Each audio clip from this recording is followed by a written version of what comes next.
बिहार में दलित महादलित को चुन चुन के मारा जा रहा है और पासवान समाज पे ज्यादातर अटैक हो रहा है। और सिर्फ इसलिए अटैक हो रहा है कि हमारा पासवान समाज लड़ता है, समाज में हक और हिस्सेदारी के लिए अपनी आवाज को बुलंद करता है। इसलिए हमारे पासवान भाइयों को बार बार उनको दबाया जा रहा है, उत्पीड़ित किया जा रहा है, शोषित किया जा रहा है। और उनके साथ ये बच्चा हमारा था, इसे किस तरह से चाकू मारा गया। देखो बेटा, दिखाओ, ये देखिए, इनको सही में इन पे वार सही नहीं हुआ, नहीं तो ये भी मृत हो गया है। लेकिन पुलिस का सिर्फ आश्वासन मिल रहा है और कोई कार्रवाई नहीं हो रही है। तो अब मैं शीर्ष जो यहाँ के बिहार पुलिस के पदाधिकारी हैं, श्री आलोक राज जी, आरक्षी महानिरीक्षक, कल समय लिया हूं उनसे, कल मिलूंगा और विस्तृत ब्यौरा दूंगा। और न्याय के लिए, इनके न्याय के लिए, नितेश पासवान के न्याय के लिए मैं गुहार लगा के मेला कोई घूमने लोग गया, वहां पे जो छू गया, बदन से बदन छू गया, कहता है कि क्यों छुआ भाई, बस इतना कहने पे उसको चाकू से मार दिया। और एक नहीं, दो नहीं, चार नहीं, पांच नहीं, 10-10 लड़के मिल करके निहत्थे एक नितेश पासवान को मार करके वहीं पे गिरा दिए। आज देवगन में पहुंचे हैं, मुजफ्फरपुर के देवगन पहुंचे हैं, क्या पूरी घटना समझ आ रही है? देखिए, अब ये कोई पहली घटना नहीं है, इससे पहले भी पूरे बिहार ने देखा है किस तरह से हमारे भाई भरत भांजी की दरौंदा सिवान में हत्या कर दी गई। ये ताज़ा घटना यहाँ की है। एक छोटा हमारा नवयुवक भाई, छोटा बच्चा 18 साल का नितेश पासवान, उसकी हत्या कर दी गई। बिहार की धरती को बार बार लाल कर दिया जा रहा है और ये सरकार जो है ये चुप रहने का काम कर रही है। निरंकुश सरकार के रहते हुए आम लोगों की सुरक्षा नहीं की जा रही है और खासकर बिहार में दलित महादलित को चुन चुन के मारा जा रहा है और पासवान समाज पे ज्यादातर अटैक हो रहा है। और सिर्फ इसलिए अटैक हो रहा है कि हमारा पासवान समाज लड़ता है, समाज में हक और हिस्सेदारी के लिए अपनी आवाज को बुलंद करता है। इसलिए हमारे पासवान भाइयों को बार बार उनको दबाया जा रहा है, उत्पीड़ित किया जा रहा है, शोषित किया जा रहा है और उनकी हत्या कर दी जा रही है। देखिए, उनके साथ ये बच्चा हमारा था, इसे किस तरह से चाकू मारा गया। देखो बेटा, दिखाओ,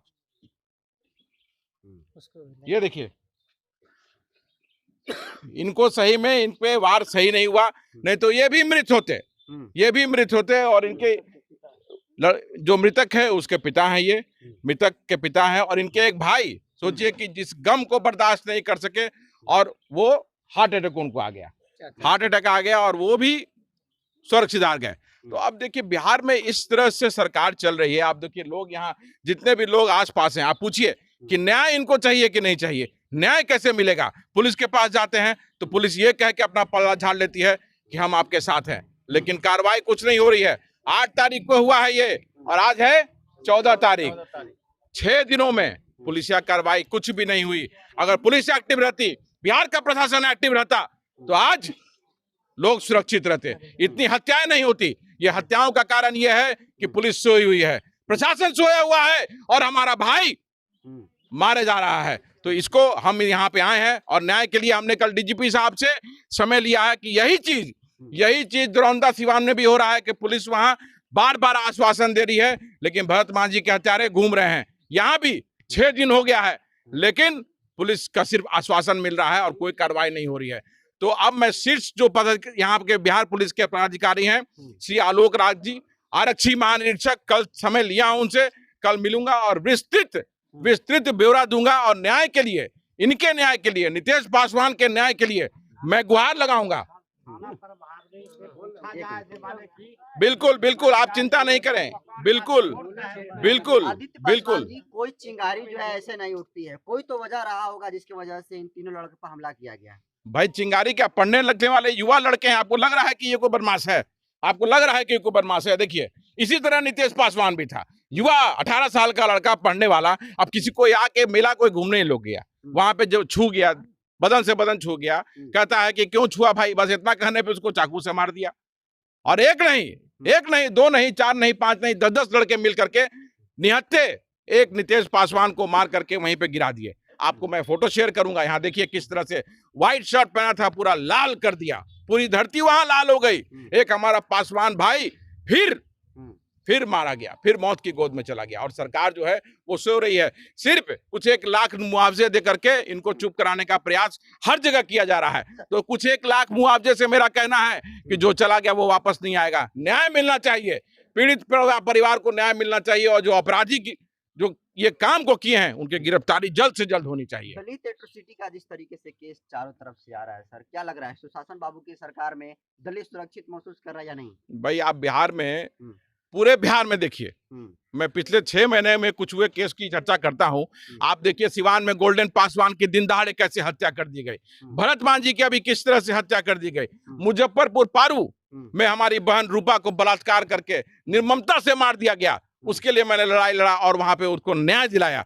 आज देखिए हमारे नीतीश पासवान को मारा गया। आप शाहबाद में चलेंगे तो और वहां पे 20, 21, 22 साल के पासवान लड़कों को निर्ममता से वहां पे हत्या कर दिया गया और पुलिस प्रशासन जो है अभी भी सोई हुई है। और सरकार, मैं फिर कह रहा हूं कि कुछ 1 लाख मुआवजा दे करके अपना पल्ला झाड़ लेती है, लेकिन ये हत्याओं का दौर नहीं रुक रहा है। तो मैं आप लोगों के सामने यहाँ पे जितने हमारे भाई हैं सब लोगों से कहना चाहता हूं कि क्या आपको यही सरकार चाहिए या ऐसी सरकार चाहिए कि ज्यादा कुछ नहीं, सिर्फ आपको सुरक्षा मुहैया करा सके, वो चाहिए? इसका जवाब ये लोग देंगे। हम लोग को सुरक्षा मुहैया वो चाहिए। हम लोग नीतीश कुमार तो कहते हैं कि बिहार में सुशासन की सरकार है, सब कुछ ठीक ठाक चल रहा है, कहाँ किसी का तो इस सुशासन के सरकार में दिखाओ बेटा, दिखाओ सुशासन का सरकार का नतीजा है ना ये सुशासन का सरकार का ही नतीजा ना है कि दिन दहाड़े मेला घूमने गया वहां चाकू को दिया। ये क्या है? ये पुलिस प्रशासन कहाँ है? नीतीश कुमार जी का सुशासन कहाँ है? अगर सुशासन रहता तो इस तरह से दिन दहाड़े हत्याओं का दौर नहीं होता।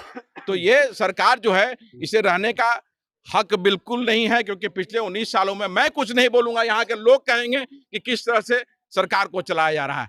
आप सड़क बना देंगे, उससे लोगों का सुरक्षा नहीं होगा। सड़क बना दे रहे हैं लेकिन लोग लगातार मारे जा रहे हैं, उनकी हत्या हो रही है। तो हत्याओं का दौर ये रुकना चाहिए, ये तभी रुकेगा जब ये सरकार बदलेगी। आदित्य पासवान जी, दलितों के लिए लेकर दलितों के चिढ़ क्यों है लोगों को? अगर देखा जाए तो दलित एट्रोसिटी का जो ग्राफ है, कभी मोछे रखने पर हत्या कर दी जा रही है, कभी नए कपड़े पहनने पर, कभी चाउमीन खाने पर, कभी कुर्सी बैठने पर हत्या कर दी जा रही है। आखिर क्यों इतना दलितों से चिढ़ है? बिल्कुल, ये देखिए ये मानसिकता है, ये लोगों की मानसिकता है कि दलित समुदाय को जिस तरह से पिछले 100 साल पहले जो दबाया जाता था, वही प्रथा आज भी फिर से करने की कोशिश की जा रही है। आप पुराने हमारे जो बाबा लोग यहाँ हैं उनसे पूछिए कि आज से 70 साल 80 साल पहले जब सड़क पर चलते थे तो किस तरह से झाड़ू बांध दिया जाता था, ताकि पीछे जब आगे आदमी चले तो पीछे जमीन साफ होता रहे। आज वो नहीं किया जा रहा है, लेकिन आज इस तरह से दबाने का प्रयास किया जा रहा है कि आपको हक और हुकूक से आप दूर रहें। और वही और हक और हिस्सेदारी की बात हमारा समाज करता है तो उसे उत्पीड़न और शोषित किया जाता है और यहाँ तक उसकी हत्या की जा रही है। ये सब हिस्सेदारी की बात है। समाज जागृत हो गया और उसे अपनी हिस्सेदारी चाहिए। तो जब आप हिस्सेदारी मांगेंगे समाज में, आपके हक और हिस्सेदारी पे कोई और राज जब करता रहेगा और आप उसको मांगेंगे तो स्वाभाविक है कि शोषण और उत्पीड़न होगा। और उसीलिए आज ये उत्पीड़न शोषण हो रहा है और हत्या हो रहा है। तो अब समाज जाग चुका है और समाज को मैं फिर से कहूंगा कि जिस तरह से नीतीश कुमार जी ने समाज को तोड़ने का काम किया, मैं पूछना अब यहाँ इनके सबके सामने बोल रहा हूं मैं कि जिस तरह से समाज को तोड़ने का काम किया है सत्ता में आने के बाद दलित महादलित करके, ये निंदनीय है। समाज को अपने फायदे के लिए उन्होंने तोड़ा है। मैं आपके सामने इन लोगों के सामने फिर ये कहना चाहता हूं कि आप दलित और महादलित एक साथ हो जाइए, एक होइएगा, आप सुरक्षित रहिएगा। आप एकत्रित होइएगा, आप मजबूत रहिएगा। कोई आप पर अंगुली उठाने का प्रयास नहीं करेगा, कोई उत्पीड़न और शोषण करने का प्रयास नहीं करेगा। आप अलग अलग रहेंगे तो इसी तरह से मारे जाते रहेंगे। कैसे होंगे सर? सुप्रीम कोर्ट ने भी तो वर्गीकरण के आधार पर रिजर्वेशन देने की बात करी है। सुप्रीम कोर्ट ग्राउंड रियलिटीज पर बात नहीं कर रहा है ना। ग्राउंड रियलिटीज पे देखिए, आरक्षण का माहौल यहाँ बात नहीं करें हम लोग, वो बेहतर है कि सुप्रीम कोर्ट ग्राउंड रियलिटीज पे बात नहीं कर रहा। मैं इतना कहना चाहूंगा। और आरक्षण की समीक्षा का समय अभी नहीं आया है।